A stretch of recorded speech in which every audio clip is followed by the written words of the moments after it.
Loha Sobat AF Channel, balik lagi di AF Channel. Tank adalah kendaraan tempur lapis baja yang berkampanye menggunakan roda berwujud rantai. Ciri utama tank adalah pelindungannya yang biasanya adalah lapisan baja yang berat, senjatanya yang merupakan meriam, serta mobilitas yang tinggi untuk berkampanye dengan lancar di segala medan. Meskipun tank adalah kendaraan yang mahal dan membutuhkan persediaan logistik yang banyak, tank adalah senjata darat paling tangguh dan serba bisa pada perang atau medan perang modern dikarenakan kemampuannya untuk menghancurkan target darat apapun dan efek mentalnya terhadap infanteri. Tank adalah kendaraan tempur yang sangat kuat. Walau begitu, tank tidak dapat beroperasi atau tank tidak beroperasi dengan sendirian. Tank biasanya diisikan dalam unit lapis baja pada pasukan terpadu, yaitu gabungan selang antara infanteri dan kavaleri lainnya.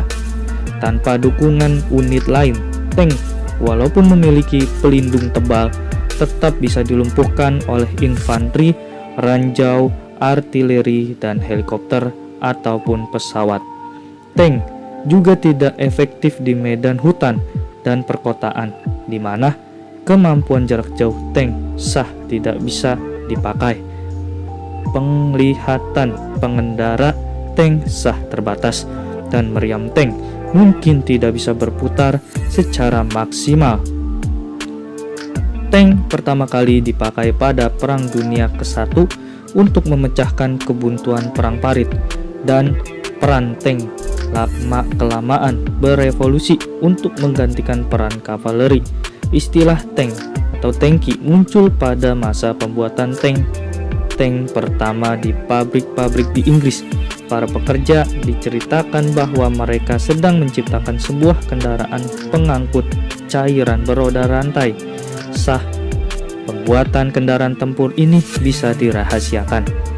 Tank dan taktik kendaraan lapis baja telah berevolusi selama hampir seabad. Walaupun sistem senjata dan pelindung tank sedang terus dikembangkan, banyak negara yang mulai mempertanyakan kebutuhan kendaraan berat seperti ini, khususnya dalam era perang non-konvensional. Dan tank juga diklasifikasikan dengan berbagai kelas, seperti tank ringan, tank medium, dan tank tempur utama. Apa aja yang membedakan dari kelas-kelas tersebut? Berikut penjelasannya.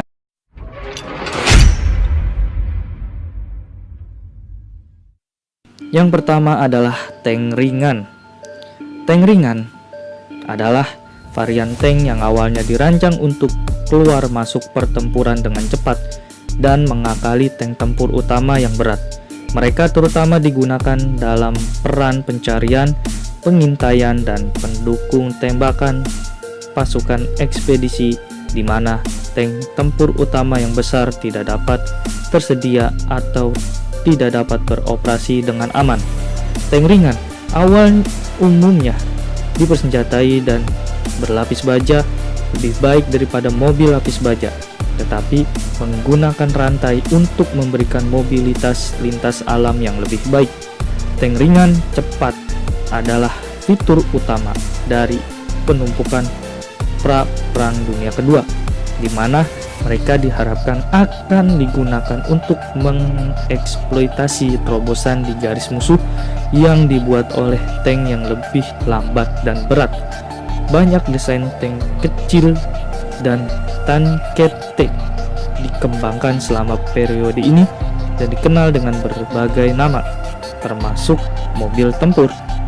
Tank ringan telah menjadi salah satu dari sedikit varian tank yang bertahan dalam pengembangan tank tempur utama dan telah digunakan dalam berbagai peran, termasuk dukungan pasukan amfibi dan pengintaian ringan. IAV yang dimodifikasi mengambil peran ini di banyak militer karena ketersediaannya yang langsung dan sebagai alternatif yang lebih murah untuk mengembangkan dan menerjunkan tank ringan murni. Peran tank ringan. Tank ringan modern melengkapi tank tempur utama dalam peran ekspedisi dan situasi di mana semua ancaman besar telah dinetralkan dan bobot yang berlebihan pada baju besi dan persenjataan hanya akan menghambat mobilitas dan menghabiskan lebih banyak uang untuk beroperasi. Mereka juga telah digunakan untuk pengintaian dan dalam beberapa kasus dukungan infanteri. Yang kedua adalah medium tank. Tank medium adalah klasifikasi tank yang lazim dalam Perang Dunia Kedua yang mewakili kompromi antara tank ringan yang berorientasi pada mobilitas dan tank berat berorientasi pada perisai dan persenjataan. Tank yang paling banyak diproduksi, efektif secara biaya, dan sukses dalam Perang Dunia Kedua adalah T-34 Soviet, Sherman Amerika, Tipe 97 Jepang, dan Panzer Jerman. Merupakan tank medium, dan keberhasilan konsep ini nantinya mengarah pada pengembangan generasi selanjutnya dari tank medium seperti Kiev Tank. Banyak garis generasi tank medium menjadi tank tempur utama di banyak negara pasca Perang Dunia Kedua. Tank pertama yang membawa nama medium muncul dalam Perang Dunia Pertama dengan medium Mark A. Whippet, Britania Raya. Tank itu lebih kecil dan lebih ringan dari tank-tank berat Inggris dan hanya membawa senapan mesin. Doktrin tank medium mulai digunakan pada periode antar perang. Keberadaannya tak lekang oleh waktu, jauh melampaui tank super berat dan tank berat, serta kemudian secara bertahap beralih menjadi tank tempur utama. Peran dari tank medium dimulai dengan memprioritaskan kecepatan. Tank medium dapat melakukan perjalanan lebih cepat tetapi membutuhkan bantuan untuk menyeberangi parit, di mana tank berat sudah cukup besar untuk menyeberang tanpa bantuan. Dalam penggunaan di Inggris, ini berkembang menjadi kelas tank jelajah, sementara doktrin tank lainnya terbentuk di sekitar tank medium yang membuat serangan utama. Dalam penggunaan di kemudian hari, tank medium mewakili maksud perancang untuk menghasilkan keseimbangan daya tembak, mobilitas, dan perlindungan. Tank medium bertujuan untuk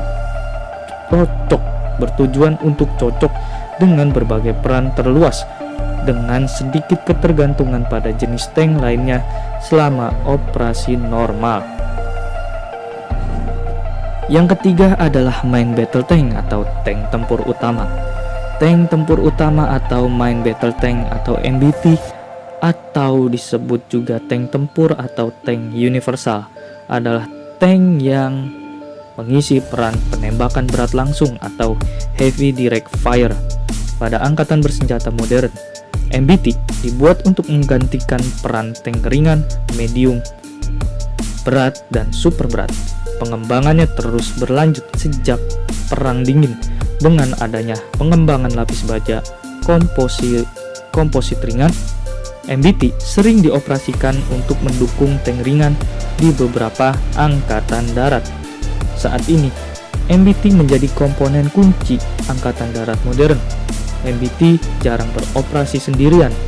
MBT beroperasi dengan dukungan pesawat tempur, infanteri, dan MBT juga kadang didukung oleh pesawat intai maupun pesawat serang darat. Konsep tank medium secara perlahan berubah menjadi konsep MBT pada tahun 1960-an setelah disadari bahwa tank medium dapat membawa meriam seperti meriam 90 mm, AS 100 mm Soviet, dan khususnya meriam L7 105 mm Britania Raya yang dapat menembus lapis baja praktis manapun dari jarak jauh. Konsep tank berat pada Perang Dunia Kedua yang dipersenjatai dengan meriam dan lapis baja paling kuat menjadi usang karena tank sejenis ini menjadi sasaran empuk persenjataan musuh. Demikian juga dengan tank ringan. Pada Perang Dunia Kedua, telah menunjukkan bahwa tank jenis ini tidak menjadi penting dalam berbagai peran, karena kecepatan bukanlah pengganti kekuatan lapis baja dan daya tembak atau firepower. Bertambahnya jenis senjata anti-tank dan dapat dirasakannya ancaman perang nuklir membuat prioritas pengembangan pada lapis baja tambahan. Pengembangan lapis baja tambahan menuntut rancangan meriam yang lebih kuat. Ciri MBT adalah mempunyai persenjataan seperti rampur lain, sangat mobile dan mempunyai lapis baja yang baik. Selain itu, MBT juga cukup murah untuk dibuat dalam jumlah yang besar. MBT pertama Soviet adalah T-64 dan MBT Amerika pertama adalah M60 Patton.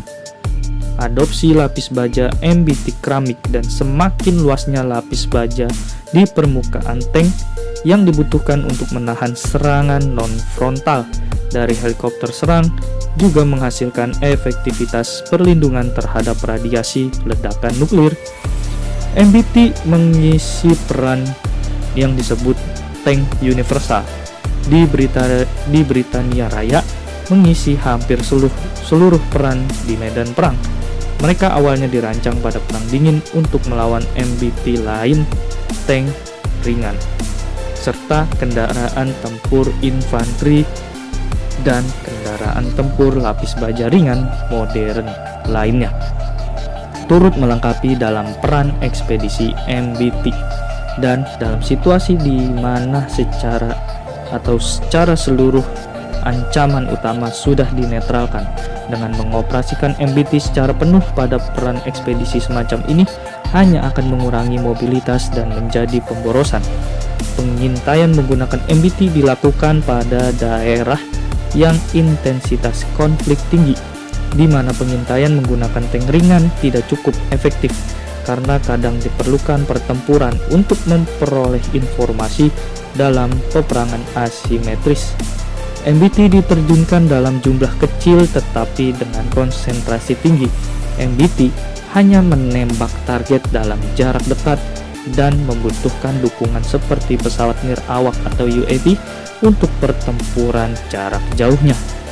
MBT mempunyai karakteristik yang sangat bervariasi. Mempunyai MBT dengan variasi yang terlalu banyak dapat memberikan kesulitan dalam taktik pelatihan, dukungan, dan perawatan. MBT mempunyai efek moral positif pada infanteri pendukungnya. MBT juga memberikan ketakutan tersendiri untuk musuh yang seringkali mendengar dan merasakan kedatangan dari MBT tersebut. Cukup sekian yang dapat admin sampaikan. Mohon maaf bila ada salah kata. Bila kalian suka video ini, silahkan kalian tekan tombol like, comment, share, and subscribe AF channelnya ya. Terima kasih sudah menonton. Bye-bye.